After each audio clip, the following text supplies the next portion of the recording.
Merci.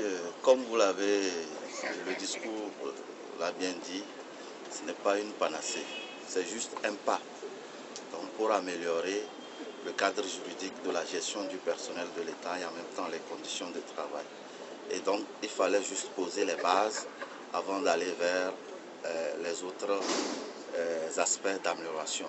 Donc aujourd'hui, au niveau de ce nouveau statut général, vous l'avez bien vu, il s'agit vraiment d'aller vers une meilleure gestion du personnel de l'État. Hier, il y avait plusieurs types de personnel de l'État. Aujourd'hui, avec le nouveau statut général, nous allons vers deux types de personnel, c'est-à-dire les fonctionnaires d'une part et les contractuels de la fonction publique. Ça, c'est l'une des innovations pour mieux gérer le personnel et maîtriser également l'effectif et la masse salariale. Ensuite, le deuxième aspect de l'innovation, c'est que pendant longtemps, l'âge plafond d'entrée dans la fonction publique était à 35 ans sous l'ordonnance. Aujourd'hui, l'âge passe de 35 à 40 ans pour permettre surtout ceux qui ont envie d'accéder à la fonction publique, de servir les valeurs du Togo, d'aller même jusqu'à 40 ans, de pouvoir postuler et servir valablement à la fonction publique. Le troisième aspect également, il s'agit surtout aussi de régler la question aussi du classement de certains diplômes, notamment le BTS qui posait problème entre-temps, d'où la création de la catégorie grade A3.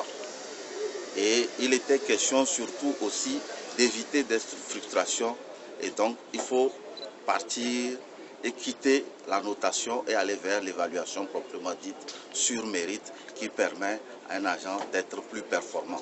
Donc d'aller vers une fonction publique plus performante, une fonction publique de mission. Il s'agit surtout aussi d'instaurer une obligation de disponibilité des agents au poste, donc l'assiduité au travail et surtout de servir l'agent public et de mieux aussi assurer la qualité de la prestation de service. Voilà entre autres innovations apportées et je ne vais pas oublier aussi la révision de la grille salariale qui constitue également un début et qui permettra aussi d'améliorer pour le moment conserver les conditions de vie et de travail. Ouais, et ici, que va-t-il se passer au cours de ces jours de rencontre? Au cours de ces 3 jours de rencontre, il s'agit d'abord d'informer, de partager le contenu de ces innovations-là. Qu'est-ce que ça arrive au point modalité pratique?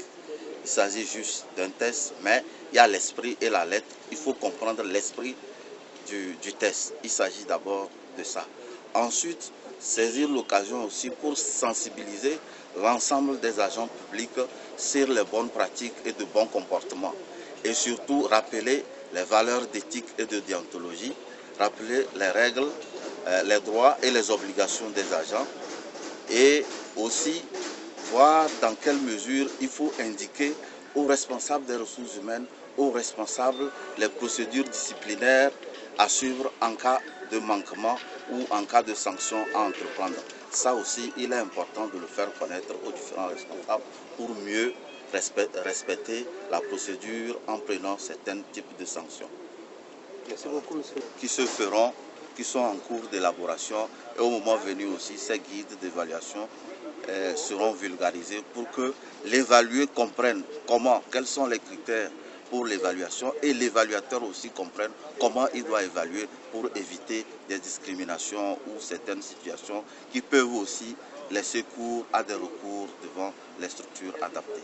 Quand est-ce que cela va commencer?